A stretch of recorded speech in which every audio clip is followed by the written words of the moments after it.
Assalamualaikum warahmatullahi wabarakatuh. Perkenalkan, nama saya Febinda Cahyani, NIM saya 06141282025025. Di sini saya akan memaparkan tentang perbedaan dari teknik, pendekatan, dan model-model supervisi.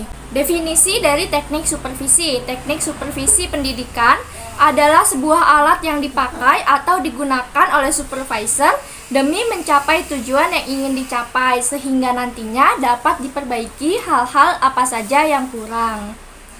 Lalu selanjutnya itu dalam setiap kegiatan supervisi ada 3 unsur, yaitu yang pertama jenis-jenis dan isi kegiatannya, yang kedua bagaimana cara digunakan, yang ketiga yaitu orang yang melaksanakannya. Nah, berikut ini merupakan teknik-teknik supervisi. Yang pertama ada teknik supervisi individual atau perseorangan. Yang pertama ada kunjungan kelas. Nah, teknik ini merupakan teknik yang dilakukan oleh kepala sekolah, pengawas, dan pembina lainnya. Jadi, kepala sekolah ini mengamati pelaksanaan belajar mengajar sehingga mendapatkan data. Lalu yang selanjutnya yaitu yang kedua ada observasi kelas. Kalau observasi kelas bisa diartikan melihat dan memperhatikan segala gejala-gejala yang terlihat.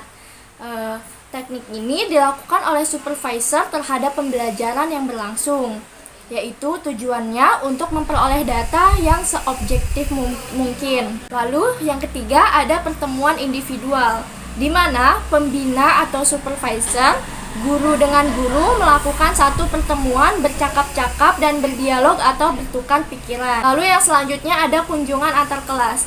Teknik ini dapat digolongkan sebagai teknik perseorangan. Guru dari satu kelas berkunjung ke kelas yang lain namun masih dalam lingkungan sekolah itu sendiri. Lalu yang selanjutnya ada menilai diri sendiri. Jadi guru itu menilai dirinya sendiri terhadap kemampuan mengajarnya. Di samping ia menilai muridnya, ia juga menilai dirinya sendiri. Ada teknik supervisi kelompok. Teknik ini merupakan satu cara untuk melaksanakan program supervisi yang ditujukan kepada sekelompok orang, yaitu 2 orang atau lebih. Nah, kalau menurut Gwyn ada 13 teknik supervisi kelompok, yaitu yang pertama kepanitiaan, kerja kelompok, laboratorium kurikulum, baca terpimpin, demonstrasi pembelajaran, dharma wisata, kuliah atau studi, diskusi panel, perpustakaan jabatan, organisasi profesional, buletin supervisi, pertemuan guru, dan yang terakhir adalah lokakarya atau konferensi kelompok. Nah, berikut ini beberapa macam dari teknik supervisi kelompok. Yang pertama, mengadakan pertemuan atau rapat atau meeting.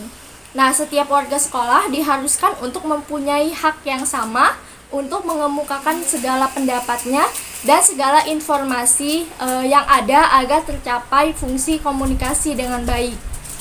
Lalu yang selanjutnya mengadakan diskusi kelompok. Teknik ini sangat baik digunakan untuk mengumpulkan data.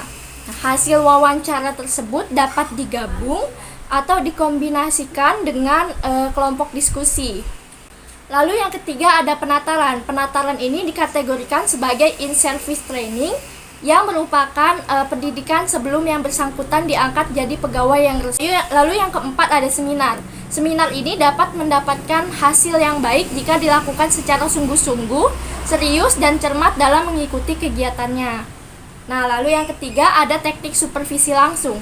Teknik supervisi langsung adalah teknik yang digunakan untuk menyampaikan harapan supervisor kepada guru dengan jelas, dengan sejelas-jelasnya. Lalu yang selanjutnya ini ada model-model supervisi. Yang pertama ada model supervisi konvensional. Model ini menerapkan cara seperti mencari dan menemukan berbagai kesalahan yang ada atau terjadi. Lalu ada model supervisi artistik.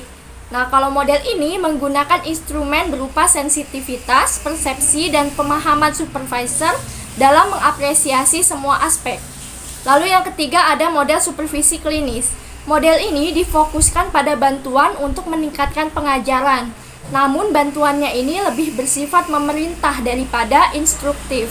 Yang keempat adalah model supervisi ilmiah. Dalam model ini yang dipandang sangat penting adalah hasil penelitiannya tentang pembelajaran. Lalu ada pendekatan supervisi. Yang pertama ada directive approach. Cara pendekatan ini bersifat langsung terhadap masalah, di mana supervisor memberikan arahan secara langsung. Lalu yang kedua ada non-directive approach. Kalau pendekatan ini sifatnya tidak langsung terhadap permasalahan, sehingga supervisor tidak secara langsung menunjukkan masalahnya, tapi terlebih dahulu mendengarkan apa saja yang dikemukakan oleh guru secara aktif. Lalu yang terakhir ada collaborative approach, di mana pendekatan ini merupakan cara pendekatan yang memadukan cara pendekatan direktif dan non-direktif menjadi sebuah pendekatan yang baru. Sekian penjelasan yang dapat saya berikan. Terima kasih. Wassalamualaikum warahmatullahi wabarakatuh.